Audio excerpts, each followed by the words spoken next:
नमस्कार दोस्तों, स्वागत है आपका नचिटेक गुरुकुलम पर। मैं डॉक्टर फैयद हुसैन स्वागत करता हूं।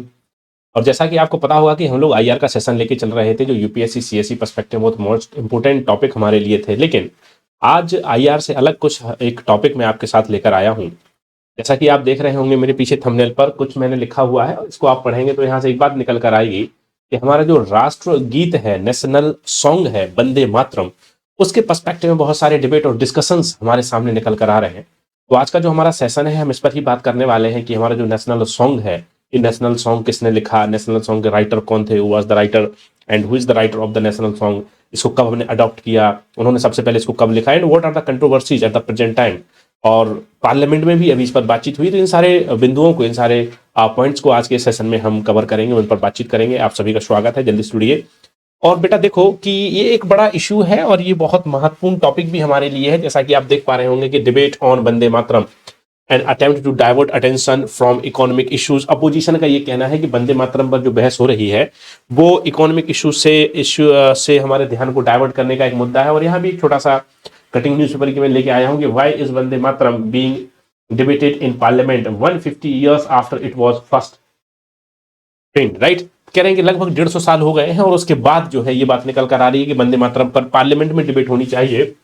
और एक और किसी अखबार ने लिखा हुआ है कि Vande Mataram relevant today and will remain so in 2047 says Amit Shah. और ये किसने कहा है? हमारे जो मिनिस्टर ऑफ होम अफेयर्स हैं, उन्होंने कहा है कि ये 150 सालों बाद भी रेलिवेंट है और 2047 में भी रेलिवेंट रहेगा। तो आज का जो हमारा पूरा टॉपिक है, आज का जो हमारा पूरा डिस्कशन है बेटा, वो डिस्कशन हमारा कहाँ रहने वाला है? वो डिस्कशन हमारा वंदे मातरम पर रहने वाला है। और इसके बारे में हम लोग बातचीत करेंगे और बहुत सारी चीजों को आज समझने वाले हैं।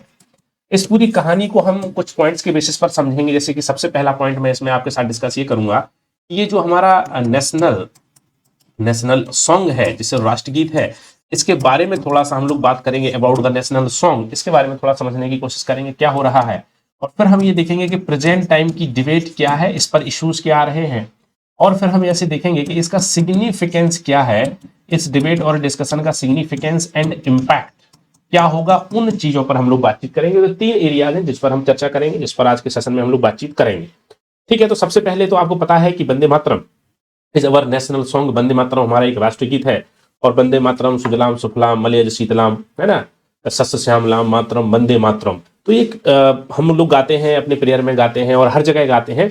लेकिन इस पे पूरी बहस स्टार्ट करने से पहले एक छोटा सा जो एक डिबेटेबल इशू है हमारे सामने, वो ये आता है कि वंदे मातरम को लेकर आपने देखा होगा कि कुछ मुस्लिम कम्युनिटी के लोग भी इस पर अपना अपोजिशन बताते रहते हैं, इस पर अपना विरोध जताते रहते हैं कि वंदे मातरम गाना उनके रिलीजियस फंडामेंटल राइट्स को वायलेट करता है, उनकी आस्था को, उनके फेथ को, उनकी बिलीफ को कम करता है। तो इस पर थोड़ी सी बात कर लेता हूं, क्योंकि मैं खुद, मेरा नाम फैयाद हुसैन है और मैं खुद एक मुस्लिम हूं।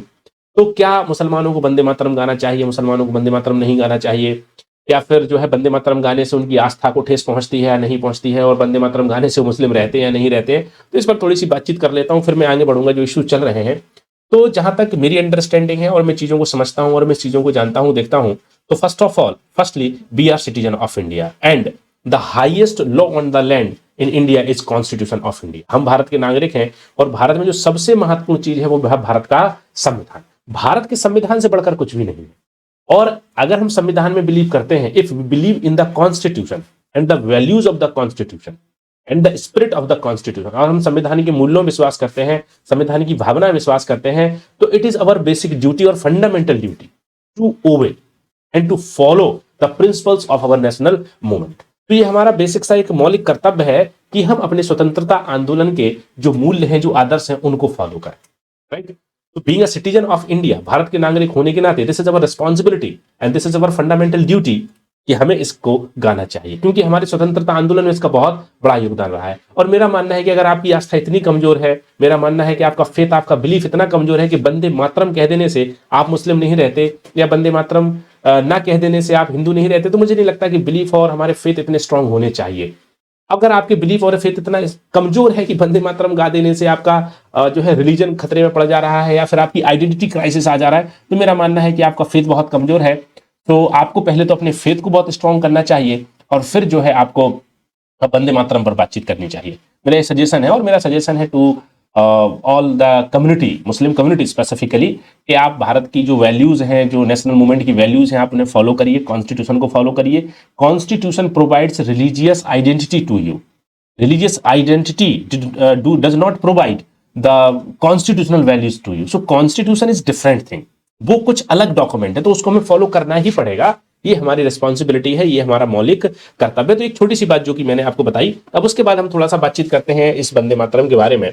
तो वंदे मातरम गाने के बारे में अगर हम बात करें तो इस गाने को किसने लिखा? इस गाने को बंकिम चंद्र चट्टोपाध्याय नाम से एक व्यक्ति थे बेटा, चट्टोपाध्याय, उन्होंने इस गाने को लिखा, इस गीत को उन्होंने लिखा।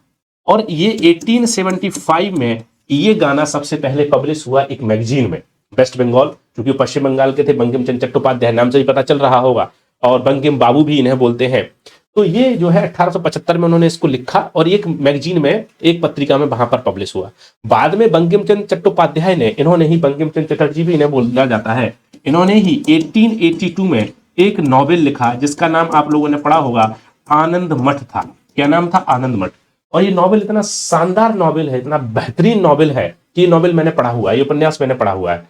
और इस उपन्यास में सन्यासी विद्रोह के बारे में पूरी कहानी को बताया गया है, और इस सन्यासी विद्रोह के माध्यम से ये दिखाया गया है कि कैसे हमारे स्वतंत्रता आंदोलन में कुछ हमारे क्रांतिकारी लोग और कुछ हमारे देश प्रेमी लोग अंग्रेजों से लड़ रहे हैं, और उसमें एक सन्यासी व्यक्ति रहता है। वो सन्यासी व्यक्ति भारत को आजाद कराने के लिए जो है पूरी एक कहानी के तौर पर उसमें दर्शाया गया है। और इसी आनंद मठ में भारत माता की मूर्ति जो है वो पहली बार उसमें उस किताब में, उस उपन्यास में दर्शाई जा रही है कि बड़ी सी विशालकाय मूर्ति लगी हुई है, जहां पर वो सन्यासी अपने अनुयायी को लेकर जाता है, और फिर बाद में जो अनुयायी है वो सन्यासी बन जाता है और वो भारत के आंदोलन को आगे बढ़ाता है, और फिर जो है भारत को स्वतंत्र करा देता है, भारत माता के चरणों में जो है वहां पर चीजों को वो रखते हैं, राइट। तो उसी क्रम में जो सन्यासी व्यक्ति है वहां पर, इस उपन्यास का जो हीरो है, वो हीरो जो है वंदे मातरम का गीत गाता है।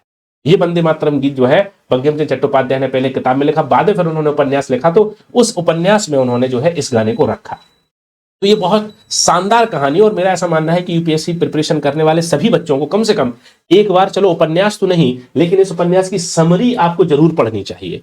समरी अगर आप पढ़ोगे तो आप समझोगे कि कितने शानदार तरीके से हमारे स्वतंत्रता आंदोलन की पूरी कहानी को दर्शाया गया है, और कैसे बताया गया है कि एक व्यक्ति देश को आजाद करा लेता है। फिक्शन है, नो डाउट, वो काल्पनिक उपन्यास उन्होंने लिखा हुआ है, लेकिन उसमें कुछ कुछ वास्तविकताएं भी मिलती हैं, कुछ रियलिटीज भी मिलती हैं जो स्वतंत्रता आंदोलन के दौरान हमारी चीजों को हमारे सामने बताते हैं, राइट। तो अब जब इन्होंने ये 1875 में लिखा और अभी हम लोग 2025 में हैं बेटा, कब है? 2025 में। तो अप्रोक्सीमेटली 150 ईयर्स जो है इस गाने को, इस नेशनल एंथम को लिखे हुए पूरे हो गए, सॉरी नेशनल सॉन्ग को लिखे हुए पूरे हो गए हैं, राष्ट्र गीत को लिखे हुए पूरे हो गए। यहां पर आपको कंफ्यूज नहीं हो रहा है नेशनल एंथम और नेशनल सॉन्ग में। नेशनल एंथम राष्ट्रगान हमारा है, जन गण मन अधिनायक जय हे भारत भाग्य विधाता, ये मैं राष्ट्र गीत की बात कर रहा हूं, नेशनल सॉन्ग की बात कर रहा हूं, वंदे मातरम।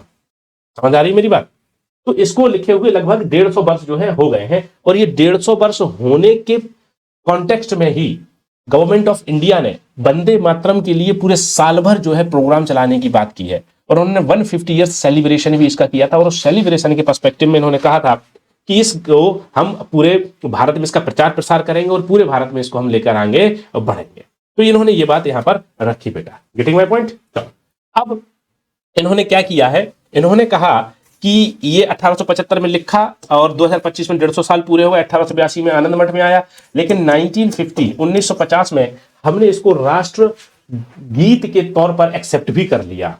हमारी संविधान सभा ने, हमारा संविधान लागू हो गया, और उसके बाद हमारी सरकार ने इसको राष्ट्रगीत के तौर पर लागू कर लिया। और यही वो वंदे मातरम का गाना है जो 1905 के स्वदेशी मूवमेंट में बहुत बढ़ चढ़कर इस आंदोलन में इस गाने को, इस राष्ट्रगीत को गाया गया था, इस गीत को गाया गया था, राइट, इस सॉन्ग को गाया गया था। अगर मैं गाना वर्ड यूज कर रहा हूं, किसी को बुरा लगे तो उसके लिए माफी चाहूंगा, लेकिन गाने का मतलब भी सॉन्ग होता है और गीत का मतलब भी सॉन्ग होता है, थोड़ा हिंदी में ट्रांसलेशन इधर उधर हो जाता है, राइट। तो 1905 में भी इसको बेटा गाया गया था, और इसको गाने के पर्सपेक्टिव में जो है फिर इसका बहुत ज्यादा प्रसार हुआ। रविंद्रनाथ टैगोर जो थे उन्होंने क्या लिखा था, उन्होंने हमारा नेशनल एंथम लिखा था, जनगण मन अधिनायक जय। और बंकिम चंद्र चट्टोपाध्याय चटर्जी, बंकिम चंद्र बाबू जी ने जो है राष्ट्रगीत लिखा था। तो एक छोटी सी हिस्ट्री मैंने इस नेशनल सॉन्ग की बताने का प्रयास किया है कि कैसे कैसे कैसे इसका डेवलपमेंट हो रहा है। तो डेवलपमेंट कैसे हो रहा है, एक व्यक्ति हैं बंकिम चंद्र चट्टोपाध्याय जो कि वेस्ट बंगाल पश्चिम बंगाल के, इन्होंने 1875 में ये गीत लिखा, ये सॉन्ग लिखा। बाद में फिर ये एक मैगजीन में पब्लिश हुआ। बाद में फिर उन्होंने 1882 में एक किताब लिखी, एक नॉवेल लिखा जिसका नाम आनंदमठ था, ये उससे पब्लिश हुआ। बाद में फिर ये हमारे स्वदेशी मूवमेंट 1905 में जो after the partition of Bengal हो रहा है उसके पर्सपेक्टिव में ये बहुत लोगों द्वारा गाया गया, इसको एक्सेप्ट किया गया, जनगण मन भी एक्सेप्ट किया गया। और बाद में 1950 में इसको हमने नेशनल सॉन्ग राष्ट्रगीत के तौर पर अडॉप्ट कर लिया। और अब 2025 में हम इसको लिखे हुए 150 साल हो गए हैं। तो 150 ईयर्स जो है इसको मना रहे हैं कि इसको लिखे हुए 150 साल हो गए हैं। 150 सालों से यह गाना हमारे लिए जो है कि एक प्रेरणा स्रोत बना हुआ है, सोर्स ऑफ इंस्पिरेशन बना हुआ है हमारे देश प्रेम के लिए, हमारे देश की भावना के लिए। Getting my point. तो ये एक बात हुई, लेकिन बात यहीं तक नहीं रुक रही है, बात थोड़ा सा इसके आगे पहुंच चुकी है। बात कहां पहुंच गई है, अब यहां पर डिबेट हो रही है। डिबेट क्या हो रही है, जैसे आपको पता होगा कि पार्लियामेंट में विंटर सेशन चल रहा है। क्या चल रहा है बेटा, विंटर सेशन चल रहा है। आपको पता होना चाहिए कि 3 सेशन होते हैं हमारे पार्लियामेंट के, है ना। बजट सेशन होता है, मानसून सेशन होता है और विंटर सेशन होता है, जिसको हम लोग बजट सत्र बोलते हैं, मानसून सत्र बोलते हैं और शीतकालीन सत्र बोलते हैं।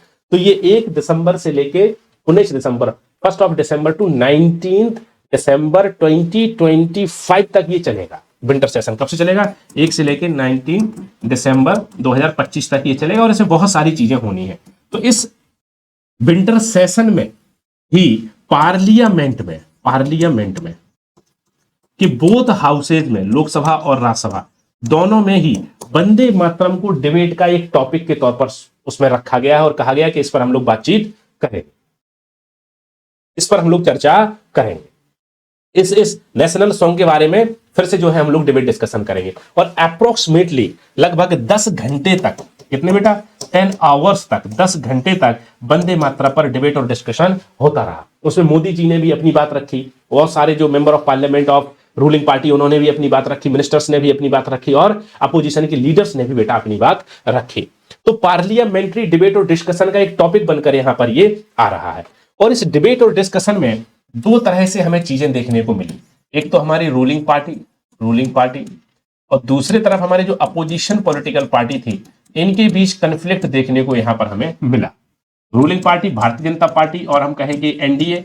तो यहां पर मोदी जी ने, हमारे प्राइम मिनिस्टर हैं जो मोदी जी ने जो है वंदे मातरम के पर्सपेक्टिव में पंडित नेहरू को क्रिटिसाइज किया और उन्होंने कहा कि पंडित नेहरू जो कि first prime minister of India थे, उन्होंने वंदे मातरम के साथ जस्टिस नहीं किया है। उन्होंने वंदे मातरम के साथ क्या नहीं किया है, जस्टिस नहीं किया है। और वंदे मातरम को उन्होंने सही तरीके से स्वीकार नहीं किया, क्योंकि मोदी जी ने कहा कि 1937 का जो कांग्रेस का सेशन हुआ था बेटा, कांग्रेस का सेशन, तो कांग्रेस के सेशन में, इंडियन नेशनल कांग्रेस का जो सेशन हुआ था, उस सेशन में वंदे मातरम के जो है कि 6 स्टैंजा जो थे, 6 पैराग्राफ जो थे, उनको एक्सेप्ट नहीं किया गया था, केवल एक ही पैराग्राफ को एक्सेप्ट कर लिया गया था। बात समझ आ रही है, बात समझ आ रही है। तो 6 के 6 पैराग्राफ स्वीकार नहीं किए थे, 6 स्टैंजाज जो है स्वीकार नहीं किए थे, केवल एक पैराग्राफ कर लिया गया था और उसी को मानते हैं। और मोदी जी ने कहा कि ऐसा इसलिए हुआ था क्योंकि नेहरू जी ने या इंडियन नेशनल कांग्रेस ने मुस्लिम लीग के प्रेशर में ये वाला काम किया था, क्योंकि मुस्लिम लीग का तब भी ये कहना था कि वंदे मातरम जो है वो हमारी रिलीजियस आइडेंटिटी के अगेंस्ट है, क्योंकि वंदे मातरम में मातृभूमि, मदरलैंड की वर्शिप करने की बात की जाती है, लेकिन मुस्लिम रिलीजन में मातृभूमि की वर्शिप नहीं की जाती है, केवल एक ही ईश्वर की वर्शिप की जाती है, वो है अल्लाह, गॉड और खुदा। तो हम किसी और की वर्शिप नहीं कर सकते हैं। तो ये वाली बात यहां पर निकल कर आई थी। इस पर्सपेक्टिव में इन्होंने इसको क्रिटिसाइज किया है और इन्होंने कहा है कि पूरी कांग्रेस गवर्नमेंट ने आज से नहीं, उन्होंने कहा कि सिंस इंडिपेंडेंस का जो स्ट्रगल चल रहा था तब से लेकर अब तक जो है इसके साथ जो है इनजस्टिस हुआ है, फेयर तरीके से काम नहीं किया गया है। ये क्रिटिसाइज है, ये एक एलिगेशन है कांग्रेस गवर्नमेंट पर। कांग्रेस गवर्नमेंट ने और अपोजिशन ने इस पर भी अपनी बात रखी। इन्होंने कहा कि देखो ये वाली बातें अगर आप ऐसा कर रहे हो कि हम लोगों ने जस्टिस नहीं किया है वंदे मातरम के साथ, तो उन्होंने कहा कि ऐसा गलत है। हमने वंदे मातरम को पहले भी स्वीकार किया था, अभी भी स्वीकार कर रहे हैं। 1905 में स्वदेशी मूवमेंट में भी रखा था, 1950 में भी हमारी गवर्नमेंट थी और हमने ही वंदे मातरम को नेशनल सॉन्ग बनाया। इन्होंने कहा आप ये कैसे बोल सकते हो कि हम जो है वंदे मातरम को नहीं मानते, क्योंकि 1905 में कांग्रेस, इंडियन नेशनल कांग्रेस सबसे बड़ी पॉलिटिकल पार्टी थी ड्यूरिंग द नेशनल मूवमेंट, तब भी उन्होंने कहा हमने वंदे मातरम को एक्सेप्ट किया। उन्होंने कहा 1950 में जब हम नेशनल सॉन्ग के पर्सपेक्टिव में इसका अडॉप्ट कर रहे हैं, तब भी इंडियन नेशनल कांग्रेस की ही गवर्नमेंट थी और प्राइम मिनिस्टर पंडित नेहरू ने इसको नेशनल सॉन्ग बनाया। उन्होंने कहा अगर आप ये वाला आरोप लगा रहे हो तो ये आरोप जो है केवल पंडित नेहरू के कहने से नहीं हुआ था। इस टाइम पर इंडियन नेशनल कांग्रेस में जो सेशंस होते हो तो पंडित नेहरू की पार्टी नहीं थी तब। उन्होंने कहा तब महात्मा गांधी, है ना, सुभाष चंद्र बोस, सरदार वल्लभ भाई पटेल, है ना, मौलाना अबुल कलाम आजाद, महात्मा गांधी, बहुत सारे पॉलिटिकल लीडर्स थे। और उन पॉलिटिकल लीडर्स के कहने पर हमने जो है कंसेंसस से, सहमति से 6 स्टेंजा को एक्सेप्ट नहीं किया था। कितने को? 6 स्टेंजा को एक्सेप्ट नहीं किया था, बल्कि हमने केवल एक को ही कर लिया था, क्योंकि 6 स्टेंजा गाना भी अपने आप में टफ काम है, एक मुश्किल काम है, कठिन काम है। तो इन्होंने ये इसमें आंसर्स किए हैं, इन्होंने इसमें जवाब दिए। और भी बहुत सारे पॉलिटिकल लीडर्स ने ऐसी बातें करी, जैसे कि असदुद्दीन ओवैसी AIMIM के लीडर हैं, वो AIMIM मुस्लिम लीडर के तौर पर अपने आप को देखते हैं। इन्होंने कहा प्रेजेंट टाइम में कि वंदे मातरम अगर रिलीजियस आइडेंटिटी क्राइसिस जनरेट कर रहा है तो आप इसको हमसे जबरदस्ती नहीं कह सकते कि आप इसको गाइए, आप फोर्सफुली हमसे इसको गाने के लिए नहीं कह सकते। और उन्होंने सुप्रीम कोर्ट और हाई कोर्ट की जजमेंट्स को भी वहां पर रखा कि सुप्रीम कोर्ट और हाई कोर्ट ने भी बोला है कि अगर कोई आदमी वंदे मातरम को नहीं गाना चाहता है तो रिस्पेक्टफुली खड़ा हो सकता है, बस जरूरी नहीं है कि वो उसको गाए। तो ये सारी बातें यहां पर रखी गई हैं और पार्लियामेंट में काफी डिबेट एंड डिस्कशन इस टॉपिक को लेकर हुआ है। बट यहां पर बात केवल यही नहीं है, सवाल इस पर कुछ और यहां पर निकल कर आ रहे हैं। जो अदर एक्सपर्ट्स हैं उन्होंने कहा है क्या ये टाइम है कि हम वंदे मातरम पर बात करें, क्या ये टाइम है कि हम इस टॉपिक पर बातचीत करनी चाहिए, क्योंकि राष्ट्रगीत है, राष्ट्रगीत था, राष्ट्रगीत रहेगा। किसने जस्टिस किया किसने नहीं किया उससे क्या फर्क पड़ता है। अगर आपको प्रॉब्लम है कि एक ही स्टेंजा को वंदे मातरम को हमने राष्ट्रगीत बनाया है, आप 6 के 6 डिक्लेयर कर दो, कोई इश्यूज ही नहीं है। तो यहां पर बीजेपी पर भी एलिगेशंस लगाए गए और कहा गया है कि इसका इंपैक्ट जो है वो गलत तरीके से हो सकता है। पहला एलिगेशंस क्या है, सब लोगों ने कहा कि वेस्ट बंगाल में इलेक्शंस है असेंबली के, इन इलेक्शंस को मोबिलाइज करने के लिए और पोलराइज करने के लिए बीजेपी जानबूझकर क्या कर रही है, इस वाले इशू को लेकर आ रहा है। क्योंकि वंदे मातरम बंकिम चंद्र चट्टोपाध्याय वेस्ट बंगाल के थे, वेस्ट बंगाल के सेंटिमेंट्स जो है बंकिम चंद्र चट्टोपाध्याय के साथ है, नेशनल सॉन्ग के साथ है, तो उनकी आइडेंटिटी को हम फिर से लेकर आना चाहते हैं, बंगाली आइडेंटिटी की बात करने चाहते हैं, तो बंगाली जो है बीजेपी को वोट कर देंगे। तो ये लोगों का कहना है कि this is an effort of the Bharatiya Janata Party to mobilise the votes in West Bengal on the name of religious और identity politics। तो उन्होंने कहा कि इस पर्सपेक्टिव में वो मोबिलाइज और पोलराइज करना चाहते हैं लोगों को, ये इम्पैक्ट की बात हुई है इस पर्सपेक्टिव में। एक और इम्पैक्ट है, कुछ लोगों ने कहा कि अभी इकोनॉमिक क्राइसिस है। बेटा क्या है इकोनॉमिक क्राइसिस? इकोनॉमिक क्राइसिस में जैसे आपने इंडिगो को देखा होगा, कितनी बुरी हालत है, आपने रुपीज को भी देखा होगा, 90 रुपीज $1 इक्वल हो रहा है। इंडिगो में जो है फ्लाइट्स कैंसिल हो गई हैं, लोग जो है एयरपोर्ट्स पर फंसे हुए हैं, बहुत बुरी हालत है इंडिगो की। यहाँ जो है रुपीज हमारा $1 के बराबर 90 हाईएस्ट जो है कि बुरी हालत में बना हुआ है, सबसे लोएस्ट निचले स्तर पर लोएस्ट लेवल पर आ गया है रुपया। इसके अलावा जो है अनएम्प्लॉयमेंट है, अनएम्प्लॉयमेंट, बात समझ आ रही? अनएम्प्लॉयमेंट, जीडीपी है, पर कैपिटा इनकम है। इन्होंने कहा कि इन टॉपिक से ध्यान हटाने के लिए भारतीय जनता पार्टी क्या कर रही है कि इन टॉपिक से ध्यान हटाने के लिए भारतीय जनता पार्टी जानबूझकर ऐसे टॉपिक्स को लेकर आ रहे हैं। और ऐसे टॉपिक से फायदा ये होता है कि इससे सेंटिमेंटल पॉलिटिक्स को बढ़ावा मिलता है, आइडेंटिटी पॉलिटिक्स को बढ़ावा मिलता है, रिलीजियस पॉलिटिक्स को बढ़ावा मिलता है, डिवाइड एंड रूल पॉलिटिक्स को बढ़ावा मिलता है। और इससे जो है कि जो एक हार्मनी है इन अवर सोसाइटी वो भी डिस्टर्ब हो जाती है। तो लोगों ने कहा कि ये सब किस चीज का है, ये सब किस चीज को बढ़ावा देना है, इससे आइडेंटिटी पॉलिटिक्स को आप बढ़ावा दे दो। पहचान की राजनीति, ये बड़ी खतरनाक राजनीति है। सेंटिमेंटल पॉलिटिक्स, लोगों की भावनाओं को फिर से जो है कुरेदना और ये कहना कि इन्होंने ऐसा किया है, इन्होंने ऐसा किया है, हम उसको सुधार करने की बात कर रहे हैं। रिलीजियस पॉलिटिक्स, हिंदू मुस्लिम रिलीजियस पॉलिटिक्स को बढ़ावा देना। और इस सब का इम्पैक्ट क्या होगा? इस सब का इम्पैक्ट ये है कि बेटा डेवलपमेंटल जो हमारे इश्यूज हैं, डेवलपमेंटल इश्यूज पीछे रह जाते हैं और रिलीजियस और आइडेंटिटी पॉलिटिक्स ऊपर आ जाती है। फिर लोग इसी सब में फंस जाते हैं कि वंदे मातरम वो क्यों नहीं गाते, ये क्यों गाते हैं, हम लोग अनएम्प्लॉयमेंट पर बात नहीं कर रहे हैं, हम लोग पर कैपिटा इनकम की बात नहीं कर रहे हैं, हम लोग जीडीपी की बात नहीं कर रहे हैं, हम लोग इंडिगो क्राइसिस की बात नहीं कर रहे हैं, हम लोग सबसे लोएस्ट लेवल पर जो रुपीज है उसकी बात नहीं कर रहे हैं। तो ये सब जो है एक तरह से क्या है बेटा, ये सब जो है एक तरह से एक तरीका है जिससे कि इन सारी चीजों को रोका जाए और उसको जो है पॉलिटिकली बेनिफिट कैसे किया जाए उस सबके पर्सपेक्टिव। तो मेरी कोशिश ये थी कि इस टॉपिक को आपके साथ लेकर आऊं जिससे कि आप लगभग डायमेंशंस इस पर कवर कर पाओ, जिससे कि आप लगभग चीजों को इस टॉपिक पर आप समझ पाओ। तो मैंने पहले आपको इस नेशनल सॉन्ग के बारे में बताया, फिर डिबेट क्या है उसके पर्सपेक्टिव में मैंने आपके साथ डिस्कशन किया, और फिर मैंने कोशिश की है ये बताने की कि वो इम्पैक्ट क्या हो सकते हैं जो आने वाले टाइम पे हमें दिखाई पड़ सकते हैं। तो मेरे हिसाब से आप सारे लोग इतने समझदार हैं, यूपीएससी की तैयारी करते हैं, और आप सबको इतना पता होना चाहिए कि डिवाइड एंड रूल की पॉलिटिक्स हो या फिर आइडेंटिटी पॉलिटिक्स हो या फिर सेंटिमेंटल पॉलिटिक्स हो या फिर रिलीजियस पॉलिटिक्स हो, ये पॉलिटिक्स अच्छी नहीं है। So we have to discuss the developmental politics and we have to adopt the developmental politics, क्योंकि वही पॉलिटिक्स हमारे लिए जरूरी होती है। आई होप कि आप मेरी बात को समझ पाए होंगे कि मैं क्या कहना चाहता हूं। मैं सभी लोगों से यही कहना चाहता हूं कि Vande Mataram is our national song, so we have to respect our national song and irrespective your religion, your caste और योर आइडेंटिटी और योर रेस एटसेट्रा, कोई इश्यूज नहीं है इसमें। हमारा सॉन्ग है तो हमें मानना है, बात खत्म। हमारा संविधान ऐसे कहता है, फिर कुछ नहीं आते, हमें बात करनी है डेवलपमेंटल इश्यूज पर। तो मैं बस यही कहना चाहता था कि चीजों को हमें थोड़ा सा अलग तरीके से देखना है। तो आप मेरे साथ आज जुड़े और आपने इस टॉपिक पर मेरे साथ समझने का प्रयास किया, उसके लिए बहुत बहुत धन्यवाद। Very very thank you, very very thanks to all of you कि आप मेरे साथ आए हैं। और मिलते हैं नए सेशन में, तब किसी टॉपिक पर बातचीत करेंगे।